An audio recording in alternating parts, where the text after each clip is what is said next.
Nice to see you. Welcome back to the Zazoo Plazz show. It's October 4th, 2020. I am Leslie Plazz, also known as Zazoo Plazz. And so today, I've got a pot of harvest stew cooking with chicken sausage and butternut squash and parsnips. It's like the only time I ever buy parsnips is to throw into that stew. And I have to get creative with what to do with the rest of them. Like nobody goes in the fridge going, you know what I could really go for is a nice parsnip. Anyway, I can't believe how fast time is going lately. It's already October. It's almost my birthday in a month. And I was out planting mums today. The leaves I'm already raking up the leaves. It's like, whoa, when did the leaves even fall? We still have green trees in the backyard. It's kind of, it seems like this year time is moving even faster than usual. And perhaps that's because of the rapid fire nature of events as they come hurling toward us. You never know when you turn on your phone in the morning, you never know. And things are kind of different. Today somebody on my throwback page had a picture of an old-fashioned watch. And they had a question about something about, clocks, old-fashioned clocks versus the digital clocks. So that kind of gave me a little idea of what to talk about today. It just seems like, time, in the first, I should mention that I have a bit of a preoccupation with time. And especially this year with the Saturn, all the Capricorn, in the universe. Since I was a little girl, I have felt, probably more so than many of my friends and relatives, like father time or mother time has been following me around. Because those who know me know that I have been in the past very time challenged. In other words, I have tended to run a little bit late most of the time. Mostly because I have so much to do and I lose track of the time. But I've discovered that there's more to it than that. Let me just, as you read the stories, you'll get a better idea. If you've already read them, you know what I'm talking about. I grew up in a house with parents who were into early American, New England colonial antiques. There's a story about this in the book, several stories. They would take me in the car on the weekends, nice, fall Sunday. What better activity than to pile into the car and go look for antiques?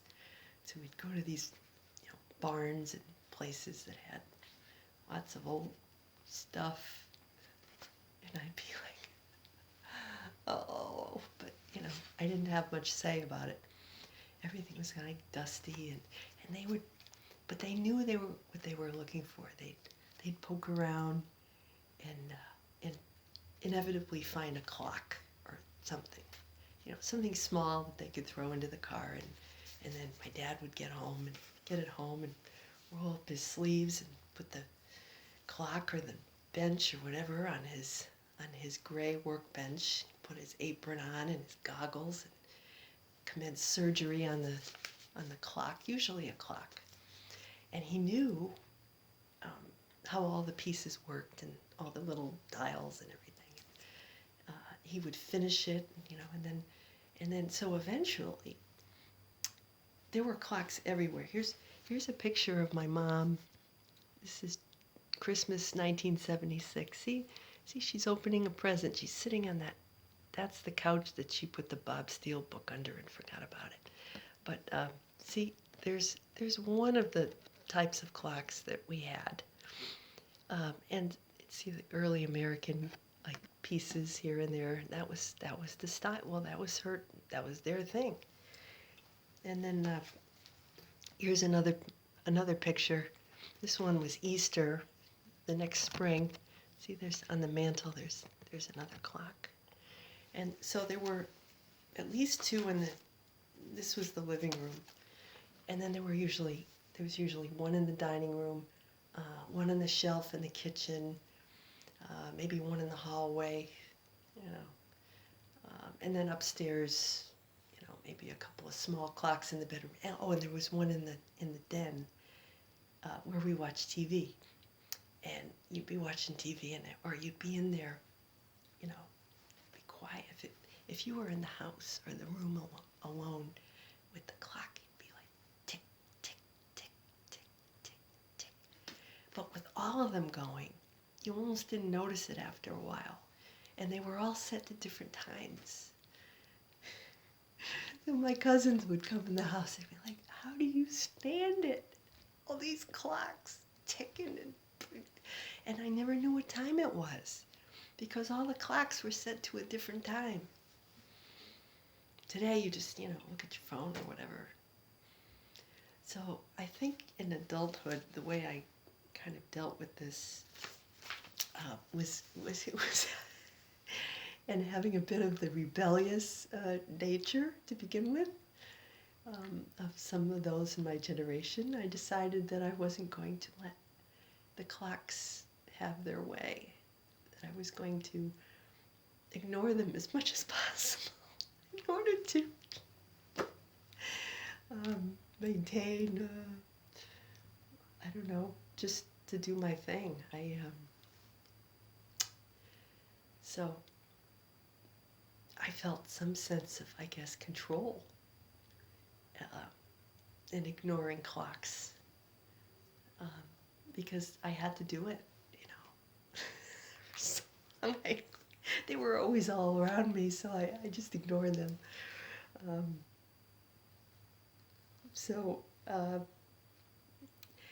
I noticed that the things that I tended to be late for were the things that, you know, maybe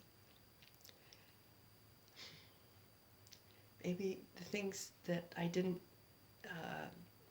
have to be really there for deep down, you know, because now that I'm totally ignoring clocks, the only thing I go by my internal clock, which was always the thing. As a kid, I knew during the week I wanted to get up and listen to my favorite broadcast radio personality, Bob Steele.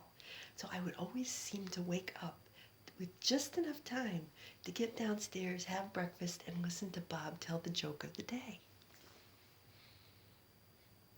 So, and then today, the things that I tend to be on time for are the things, meetings with the great, you know, my coworkers who live in all different parts of the country.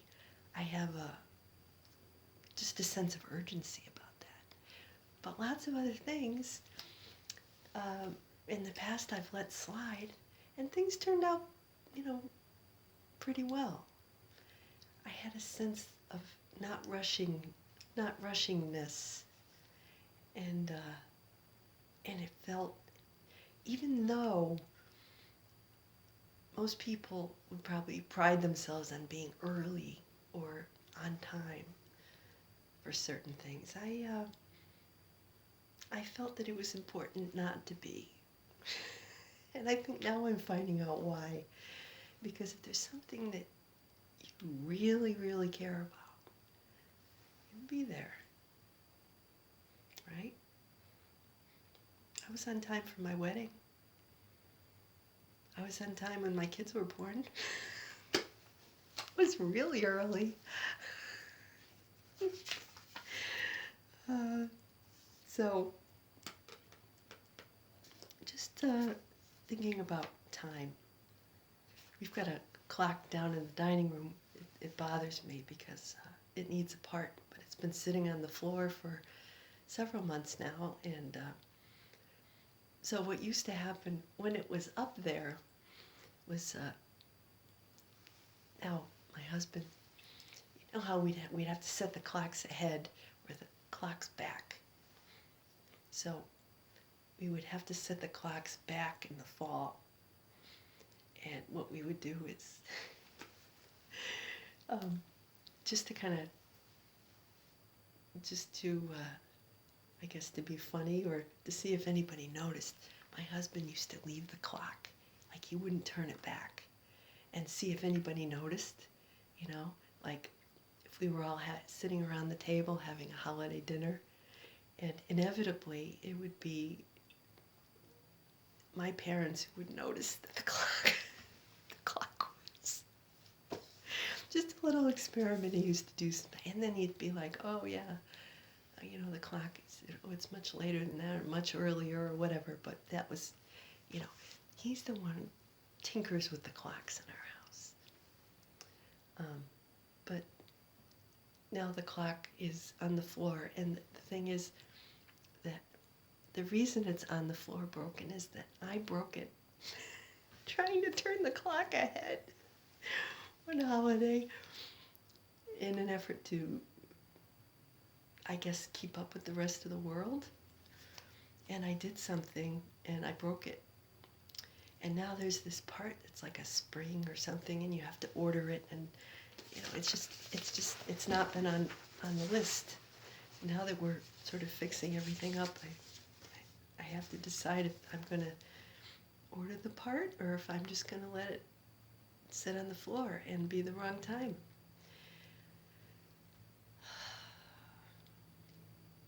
So, anyway, I think there's some wisdom in that. I guess there's something comforting about having a clock on the wall for me. But there's certain feng shui things I have to check and make sure that it's the right wall, because if you have it on the wrong wall, and then, you know, it's like bad luck. You have to have it on the right wall in the right place. You know. Is it any wonder?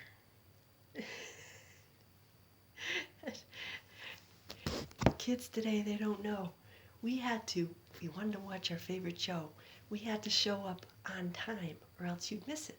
And there were no videotapes, or you couldn't click on the link if you missed the Zoom meeting, you know, like you can do today.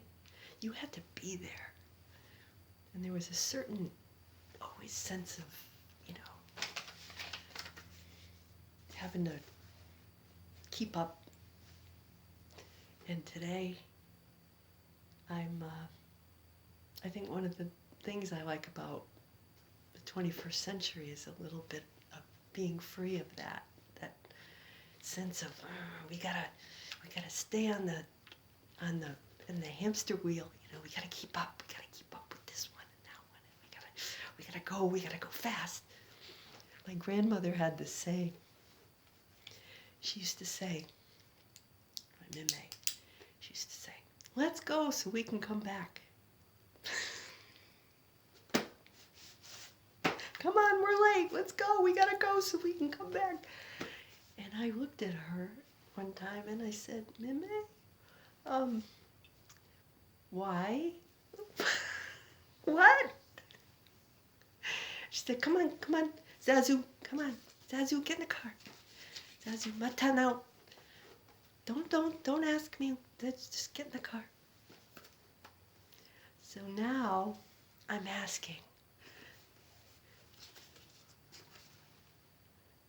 where do we need to go so we can come back? What? What does that mean? Maybe this will be one of the themes of my next book. Oh yeah, I'm going to have to write about time. It's going to have to, yeah.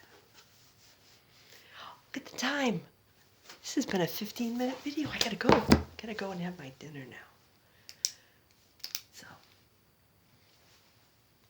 stay well, everybody. Be safe and have a good time. Till next week. Time to go. Zazoo out.